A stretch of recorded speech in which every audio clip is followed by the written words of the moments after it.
A very good morning to you. I greet you in Jesus' precious name. I'm sure you're excited to see me. I'm just as excited to make contact with you. And it's day 108. But let's say together that God has been faithful. He has been just too faithful. And my encouragement to you today is be like the Apostle Paul. Even though he was criticized, he was unfairly accused, he was shipwrecked, and so many things that happened to him. But in Acts 20 he said, I will be happy. I wouldn't let my joy go. So I know it's difficult in the time of this uncertainty. We all are affected by it. Don't be discouraged. Be like Apostle Paul. The Lord said, do not be discouraged. And I want you not to be discouraged. Hold on to the faith. That is the only thing that will help us. Hold on to the faith and never give up. And welcome again. God bless you. To all the little children, I'm waving for you, for my grandchildren at Living Waters Church, children all over that are watching. God bless you. Let us pray together, and even as Pastor is going to share just now, welcome again, and let us pray. Our Father and our God, we count it an absolute joy that this morning we have the freedom of worshiping you. We have the freedom, Lord, of talking to our people through the airwaves. When we think of the many countries that do not have this, we say, thank you, Abba Father. Thank you that you are our constant. Thank you that you are our Lord and our God. We worship you this morning. We say thank you for carrying us through. We say thank you, Father, for all that you provided us with. And this morning, Lord, even as your son and servant will share your word, I pray, Father, that you will use him mightily. I pray that many hearts will be blessed today, that we will repair the altars that have been broken, that we will go back to the word of God, that, Lord, we will stay with the word because your promises are yea and amen. And Father, even as we further continue, I ask that you would bless us and use our servant mightily this morning. I ask this in your precious name. Amen. Amen. Our scripture for this morning is 2 Timothy 4, verse 3. It's a King James Version. For the time will come when they will not endure sound doctrine, but after their own lusts shall they heap to themselves teachers having itchy ears. And I'll hand you over now to Pastor. God bless you as you share his precious word. A very good morning to you, and it's such a joy and a privilege to come to you this morning amidst all that is going on. I just thought that we need to look into the Word of God and to align ourselves correctly with what is happening, because we know that we are in really perilous times with the COVID-19 pandemic sweeping devastatingly through the planet. Yes. We know there has to be a plan that God has. Amen. However, I'm going to speak together with Cynthia on the topic of building again the altars. And the first part of the ministry is going to be on what is going on right now. And I'm going to quote a few examples.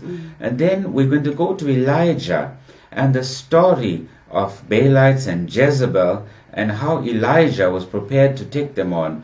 And then we go to the Ashtoreth pole. Now that's also very important, and I want you to stay with us. We want to expose some of the evil so that we could latch on to that which is good. The boundaries are so blurred today that we've got to be so careful. I saw on Facebook, and I watched recently something called Christ alignment. And I was quite interested, because whenever there's something like Christ alignment, I start to wonder what is aligned with Christ except the Word of God. Yeah. And then I noticed there was quite a lot of controversy concerning this movement by two people called Jenny and Ken Hodge. It's on Facebook, so I could quote their names.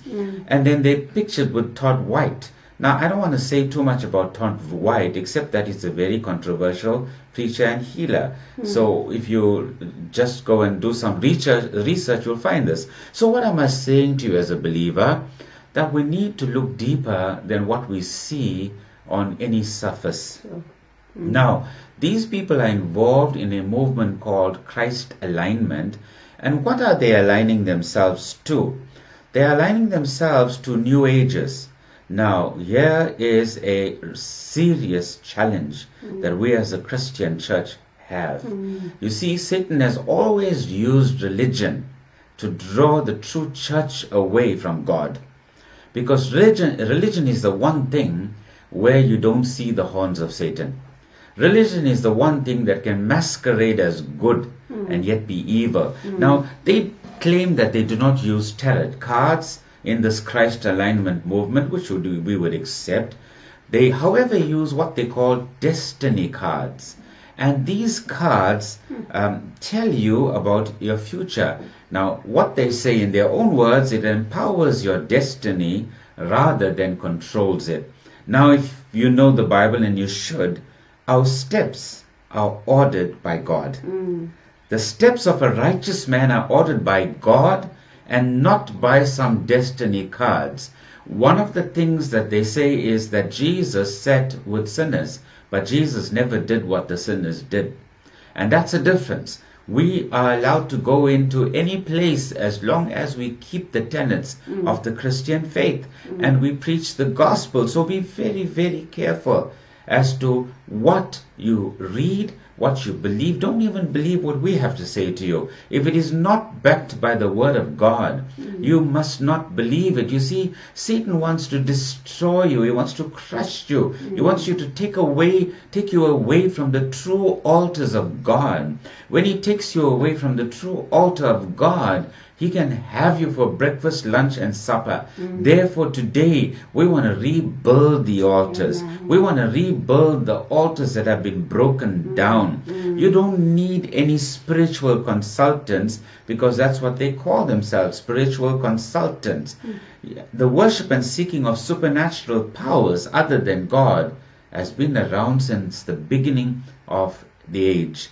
Mediums, horoscopes, and games to entice people away from God and toward a power that gives self-enlightenment. I'm often very, very surprised and even shocked at the number of Christians that look at their stars and that look at their birthstone and all of the rest of it. You've got to be very guarded. The lines are exceptionally blurred. We believe not in astrology, but astronomy. There's a big difference. Astrology is the belief of the stars and believing that they control your livelihood. Don't. Stay away from horoscopes. Christians tend to wake up and read their horoscope. The word itself should warn you. Horoscope. You don't need a horoscope. You need the Word of God. You need to get back to what the Word of God is saying. Psalm 23, you need to know. Psalm 42, verse 1, you need to know these scriptures. You need every single scripture to be in your spirit, not horoscopes. There's a few scriptures that Cynthia is going to read. I want you to stay with us, because if we're not founded on the scripture, then we are not speaking truth. So just follow with her as she would read a few scriptures. 1 Chronicles 10:13 says, Saul died because he was unfaithful to the Lord, and he did not keep the word of the Lord, and even consulted a medium for guidance. He went to the witch of Endor and he said, bring me up Samuel. And an apparition of Samuel came up. And what happened was, the apparition of Samuel said, go into war the next day. And you know, Jonathan and Saul were killed in that war, because there's a great line dividing the dead from the living. Now, those of you that believe in the dead, and I saw some Christians calling up the dead, you don't do that. The Bible clearly says there's a great gulf separating the dead from the living. You remember the rich man, he said, God, won't you send somebody to go and tell my brothers and sisters? And God said, they have the prophets, they have the evangelists, they must listen to them. Leviticus 19:31. Do not turn to the mediums or seek to the spiritists, for you will be defiled by them. I am the Lord your God. Do Amen. not. You know, sometimes you, for fun, go into a caravan and you say, I want to read my palm. I tell you what, that's a doorway that's going to open up Yes. And the devil will start to come and take over your life, and you'll wonder, what did I do? A simple act like that can cause you affliction for the rest of your life if you don't cut it off by the blood of Jesus. So these scriptures are real. Leviticus 26. Yeah, before I read that, so many people come to each other and say, what star are you? So if you say Cancer, oh, that's why we are the same. Yes. You heard that? Yes. Often people say, we have the same traits because we are the same star. So what Pastor is saying today, people, please stay clear from that. You saw what happened to Saul. Let's read Leviticus 26. I will set my face against anyone who turns to mediums and spiritist to prostitute themselves by following them, and I will cut them off from their people. That's the word of God. We tend to believe the ones we like. I am the God that healeth thee, and I will never leave you, neither will I forsake you. But when God gives us instructions and commands like this, we tend to say, that's the Old Testament. We don't really need to follow it. No. The word of God is yea and amen and forever true. Deuteronomy 18, 10 to 14. We're not reading all the verses. Let no one be found among you who sacrifices their son or daughter in the fire. Just to interrupt you, that was the Baalites, Canaanite worship, where it was the god of fertility. And so this scripture would refer directly to that. And you say to yourself, but in our modern day, we don't sacrifice children. But America kills 1 million of their babies every year. And that's planned abortion. Yeah. So 1 million babies are sacrificed to this goddess every year. And we say that we don't have it any longer. Satan has just transformed into an angel of light. That's what it is. Yes. Who practices divination or sorcery, interprets omens, engages in witchcraft or casts spells, or who is a medium or spiritist, or who consults the dead. Anyone who does these things is detestable to the Lord. You remember there was a program some time ago, I can't Crossing remember the over name. Jordan Was or it? something. No, it's Crossing Over something. Crossing Over, anyway. It was where people would go and speak to the dead, their loved ones. Now, when you die in Christ, it's painful. Even as Christians, it's painful.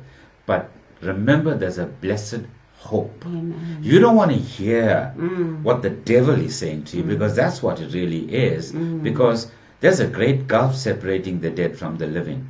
Listen to what Galatians 5 says. The acts of the flesh are obvious: sexual immorality, impurity, idolatry and witchcraft, hatred, discord, jealousy, fits of rage, selfish ambition, dissensions, factions and envy, drunkenness, orgies and the like. I warn you, as I did before, that those who live like this will not inherit the kingdom of God. You see, it's clear. Galatians spells it out so clearly. Even a fit of rage. Sometimes if you get into a fit of rage, God doesn't like that. He's not pleased by that. Sexual immorality, it's so rife today. Impurity, idolatry and witchcraft. And when we speak about idolatry, I want you to clearly understand that an idol is anything that you put above God. Anything that you put above God is an idol. In other words, you give that more credibility than you give to God. Yeah. So you got to be very careful. I don't know, right on our doorstep of Living Waters Church, not even 23 kilometers north of our church, we're having a satanic church opening up there. I'm going to quote from Letu Numalo, how did I say that? On the 28th of June 2020 in the Sunday Tribune. This is what he wrote. Bellito on the KwaZulu North Coast is the chosen location for the chapter, that's a church, of the country's first satanic church and will be fully functional by September. The main church in Cape Town, founded in February by Reverend Rian Zwigelaar and Dr. Adrienne Norton came under the spotlight this week. While there has been criticism, they say, the co-founders believe they are clearly doing something right. Now that's in their words, and that is obviously, I'm quoting from the Sunday Tribune. The church is not affiliated, they say, with any satanic movements or churches, and it does not worship the devil. However, their Bible is Anton LaVey's scriptures or observations or rituals that he published in 1969. So what is it then? I went and looked up what they said. They said hedonistic. Now when you look at the definition of hedonistic, it means engaged in the pursuit of pleasure, sensually self-indulgent, a hedonistic existence of booze, drugs, and parties. Satanists do not worship the devil, but Satanism is about a hedonistic lifestyle. A lifestyle of pleasure, sensually self-indulgent. Eli's sons, Hophni and Phinehas, did the same thing. The Baalites did the same thing. All through the Canaanite religions, we have the same thing, the goddess of fertility, sensual pleasure, homosexuality. It's the same thing. I'm not suggesting anything here because we've got to be so careful on media to say the right thing now. All I'm doing is quoting from the Sunday Tribune. However, I want to say this to you. Cynthia will read 1 Kings 19:14 before I say anything to you. I have been very jealous for the Lord God of hosts. So God is a jealous God. God is jealous. You know why Israel was in Egypt for 400 years? Do you know why Israel had to go to Babylon? Because of their disobedience. Because of worshipping other gods. Okay. For the children of Israel have forsaken thy covenant, thrown down thy altars, and slain thy prophets with the sword. And I, even I only am left, and they seek my life to take it away.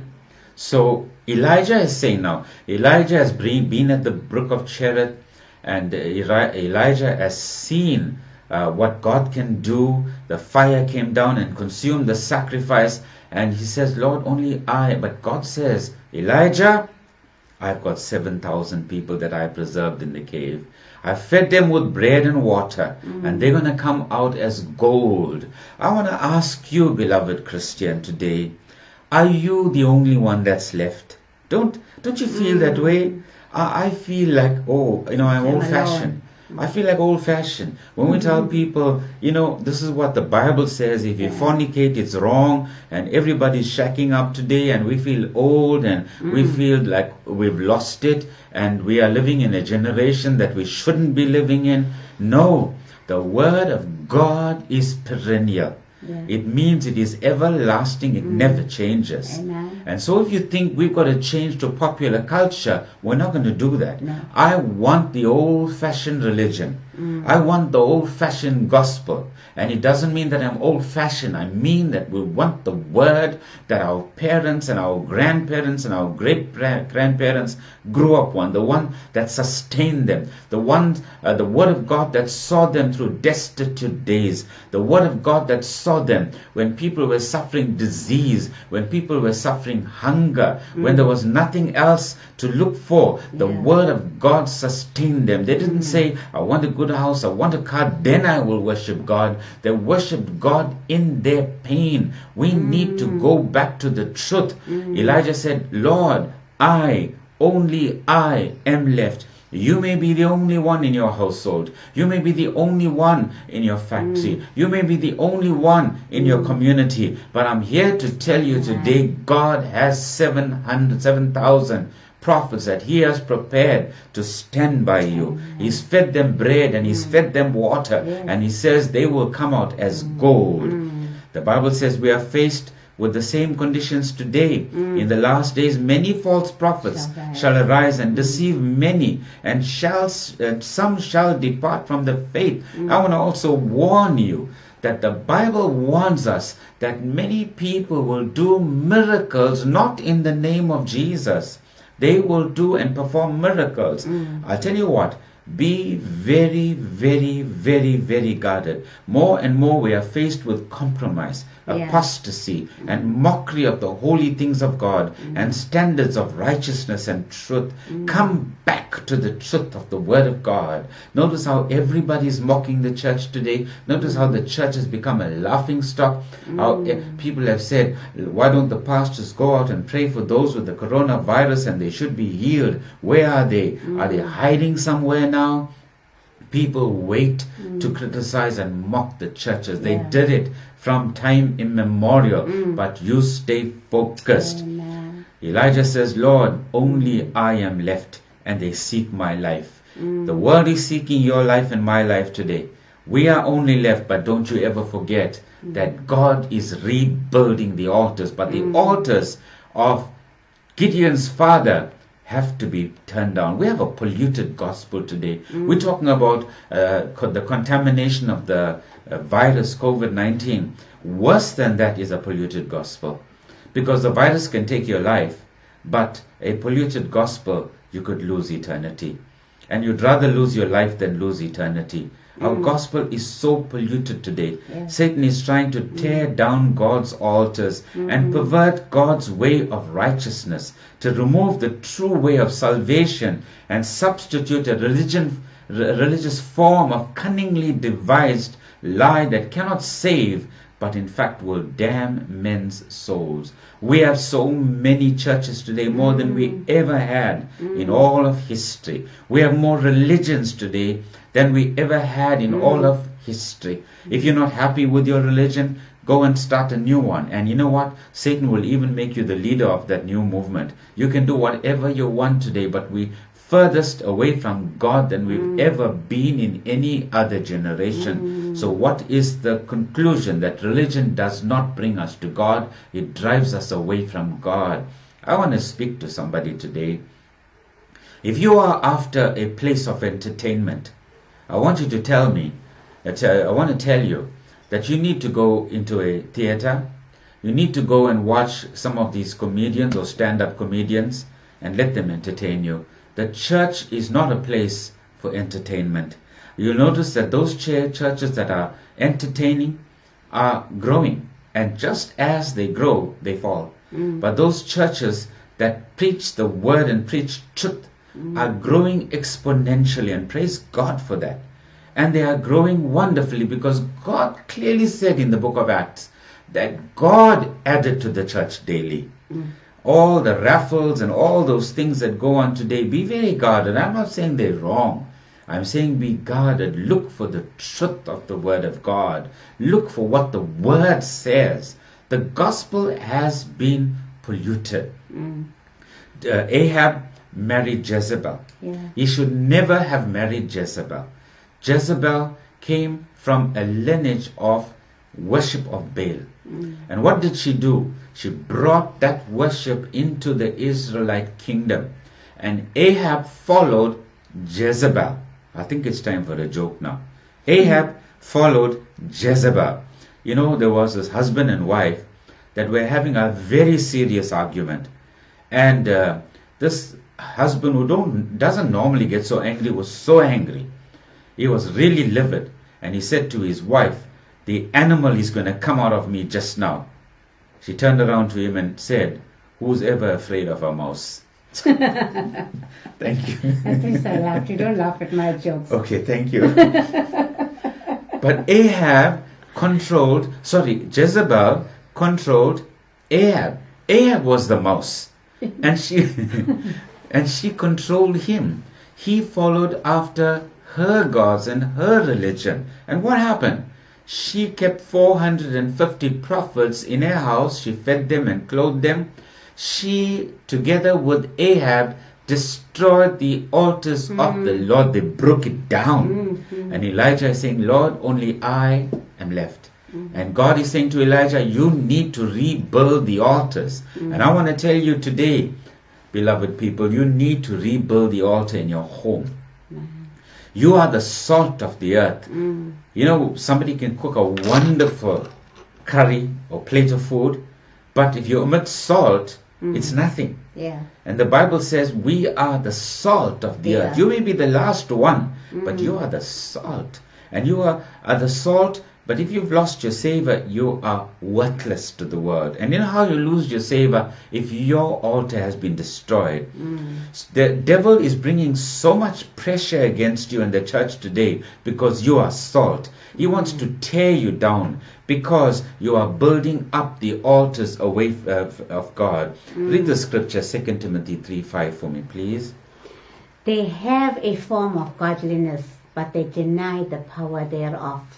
From such turn away.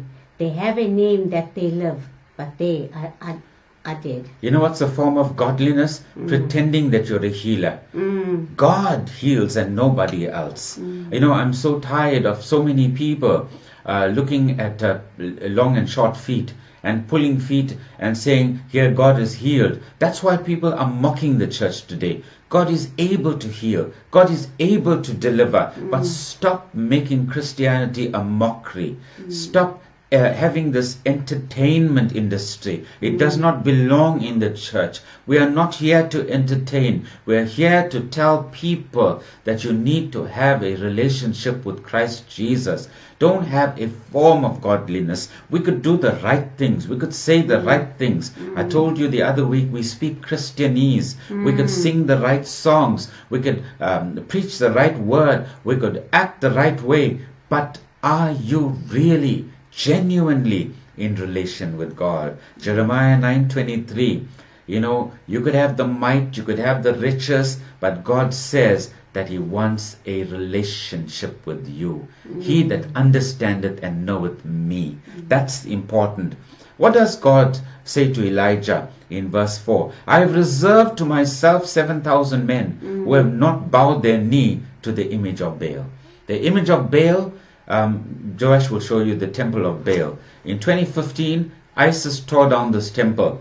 And you will ask me now, okay, it's torn down, but can I tell you that they took this Tower of Baal, which is the temple of Baal, and the ISIS tore it down, as I said, in 2015.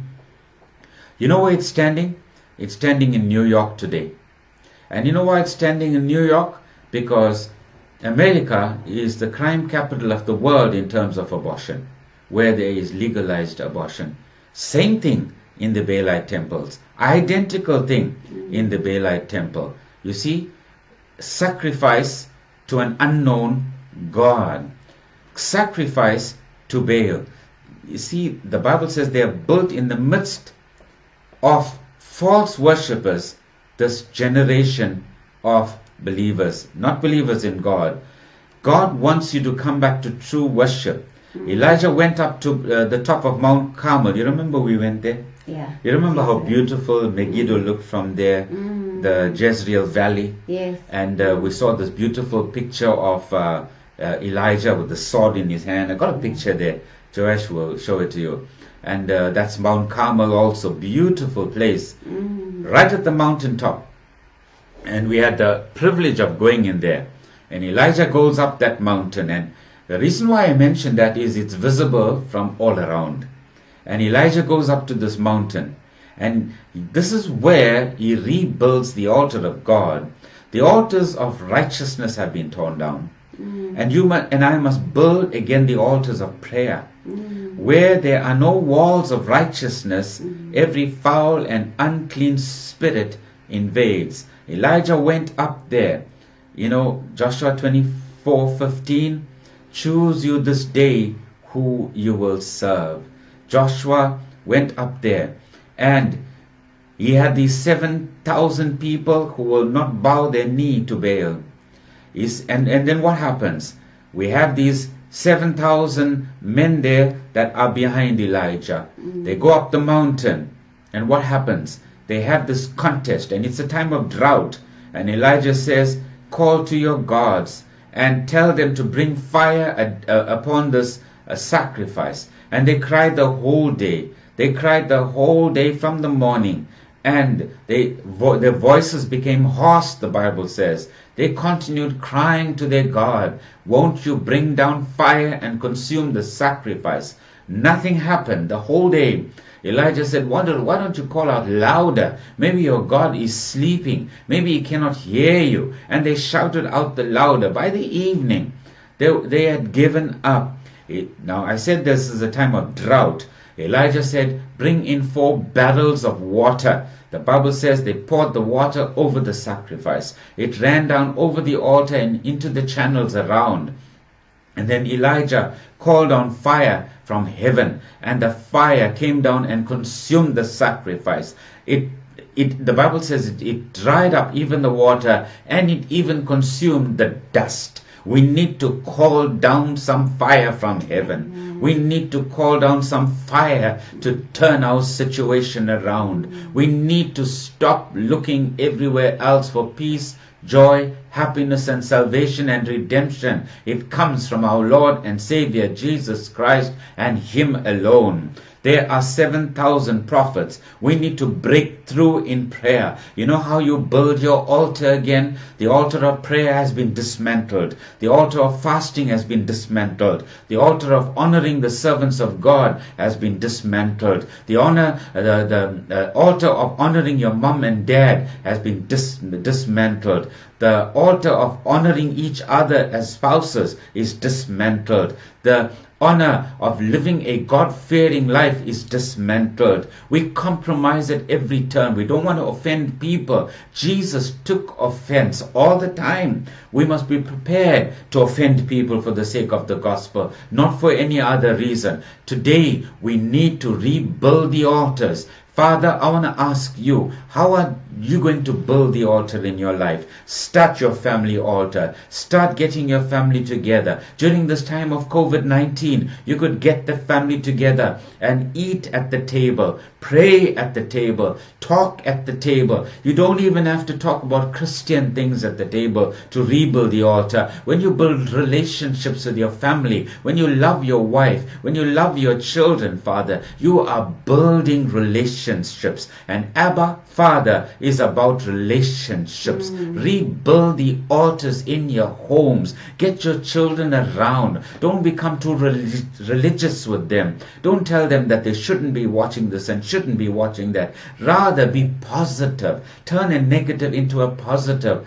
Tell them, come around. I want to tell you a story. The story that happened with Goliath. Now, I just read something the other day that Goliath died of COVID-19. And somebody was just making a whole joke, because everybody is saying that everybody that's dying today is dying of COVID-19. And they said that all the deaths, even when Jesus raised the man that was dead, Lazarus, they said he died of COVID-19. Now they were making a joke. But I want to tell you this here. When you start believing and trusting the word of God, you will never go wrong. Get back, Father. Get back, Mother. Get back to the word of God. Honor your pastor. You know why? Your pastor will tell truth. Honor them. Honor the man of God. Honor the church you come from. Honor your parents. Honor your siblings. This is what God wants. He said, render unto Caesar the things that are Caesar's. You need to be a praying mother. I want to talk to some mothers today. Are you a praying mother? You need to pray for your husband. You need to intercede for your husband. You need to pray for your children. You need to pray for your grandchildren. You need to pray for the country. There was a praying mother, a real praying mother. It comes from a wonderful family. Her name is Ronwin Kendrick, and she quotes a situation on the 1st of April 1948, a true story. Joash has a picture, and he'll show you the picture of this wonderful woman that's over 70 years of age. Now, her mom taught her how to pray. How? There was a terrible tornado approaching, and this tornado was ripping everything apart as it approached. But this mother, Ronwin, quotes her mother. She says she remembers her mother crying out at the top of her voice to the Lord. And she took her children and she hid them under a table. And she said, Lord, won't you just save my family, save my children? I'm crying out to you, Lord, save my family, save my children. And the following morning they awoke to total annihilation and destruction around them. Even the barnyard, that was attached to their house was destroyed. The roof was never even found. Huge oak trees came down and smashed vehicles. The church that was across the road was taken off its foundations, but their home was left intact. Look at the picture. That's a real picture of the home that was left intact. Tell me that God cannot answer prayer today? You see, that's how you're going to rebuild your altar, by believing that God still answers prayer. That was not the end of her story. She reads her Bible every day. She does gardening all the time. She is old. She's well into her late 70s. And on the 13th of April, 2013, she wrote a sticky note and left it in her Bible. 1 week later, it was her birthday. So her son decided to call his siblings and say to them, listen, it's Mom's birthday, and let's get her a gift. And he said, listen, we need to buy her a golf cart because she loves to move around the garden. Yeah, and she loves, she carries this water and things and so on all around the garden. So let's buy her a golf cart. And so they bought her a golf cart, and the next day it was her birthday, and the siblings, 3 sons she has, turned up, and they presented this golf cart to Mother. You remember the sticky note I told you about? Well, she took out the sticky note and she showed it to them with tears streaming down her eyes. She said, you see, on this day, the 13th of April, 2013, I wrote to the Lord. I said, dear Lord, I want you to give me a very nice golf cart. It must be in good condition, and I'm awaiting that for my birthday. And 1 week later, her son had this urgent in his spirit to go and get her a golf cart. And she read that sticky note to show her family and her children that God still answers prayer. You want to build your altar? Start praying. Start restoring prayer. You know, there's so much more, but I don't want to take up your time. Deuteronomy 7:5. Cynthia will read that to you. But thus shall he deal with them. He shall destroy their altars and break down their images, and cut down their groves and burn their graven images with fire. Deuteronomy 16:21. Thou shalt not plant thee a grove of any trees near unto the altar of the Lord thy God, which thou shalt make thee, neither shalt thou set thee up any image which the Lord thy God hateth. Now, I'm going to give you some shocking information. You know, when in Judges 6, when God said to Gideon, I want you to pull down the altar of your father. In other words, destroy the traditions of your father, destroy the worship of your father, because he obviously had an altar to a pagan god. And next to the altar was the Asherah pole. What's the Asherah pole? Ashtaroth. You see, the goddess. Now, she is high deity. She is in the same line as Baal. And the unfortunate thing is that Gideon's father had the Asherah pole right next to the altar that was not to the God of Israel. Now you ask, where's the Asherah pole today? Now I wanted to show you some images of the Asherah pole, and I realized that's not good for Facebook and not good for the church. The Asherah pole today is really the strip pole. That's exactly what it is, the strip pole. You see, this was really what was going on at that time. Remember, it's a goddess of fertility, sexual immorality, sensuality. These are all the things associated with this mother goddess. If you go right to the beginning of Nimrod and Semirami and their child Horus, it's all just so steeped in all of these occult and mythology.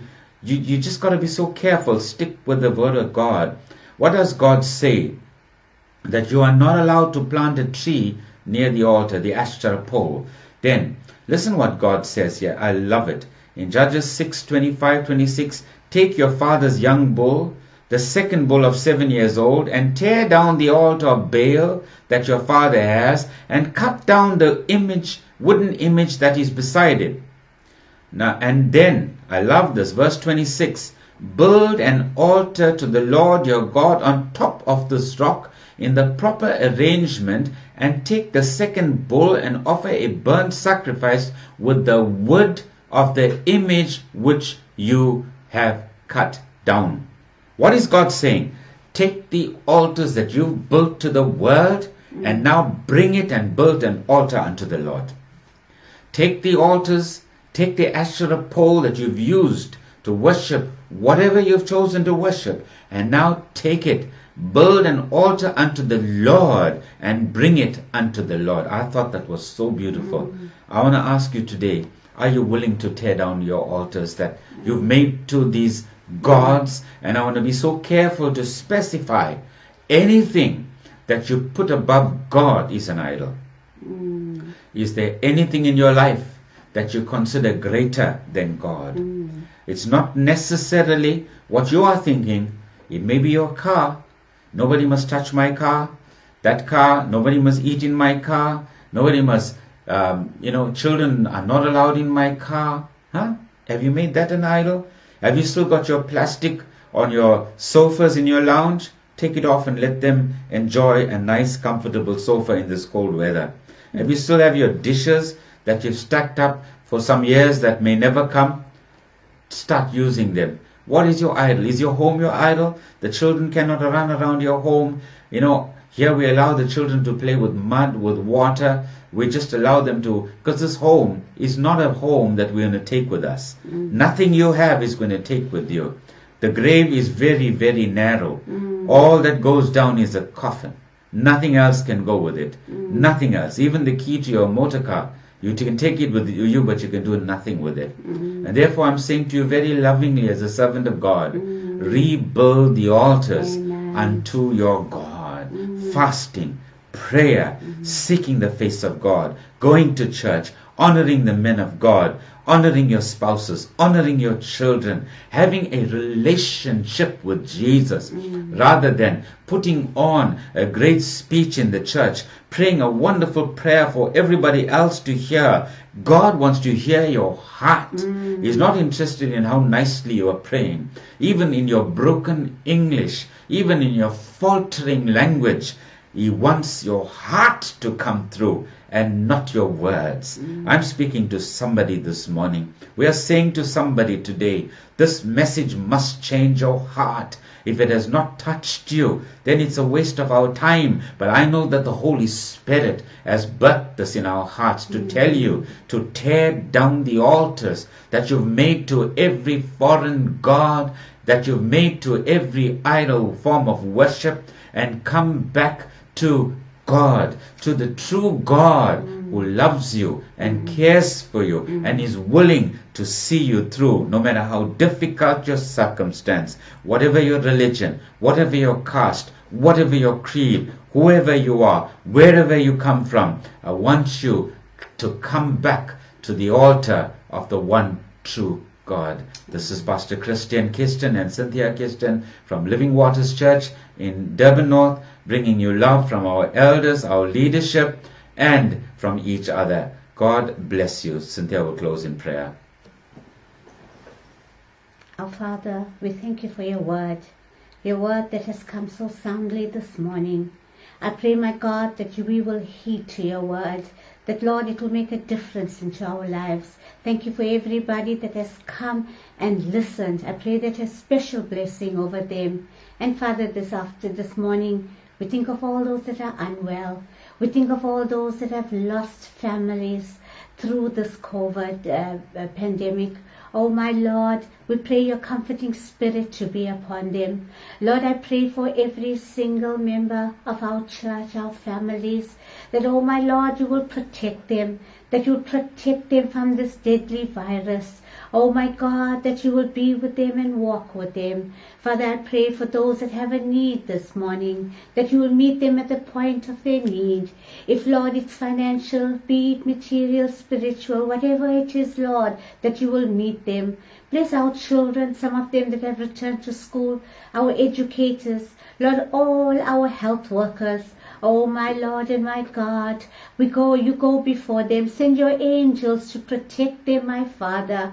And Lord, even as we spend this day together, I pray that you will bless us. Thank you again for your word. Thank you for your blessing. We give you every bit of praise, glory and honor. The Amen. Lord bless thee and keep thee. The Lord make his face to shine upon thee and be gracious unto thee. The Lord lift up his countenance upon thee and give thee shalom. Yeshua HaMashiach, the Anointed One, we love you. Amen.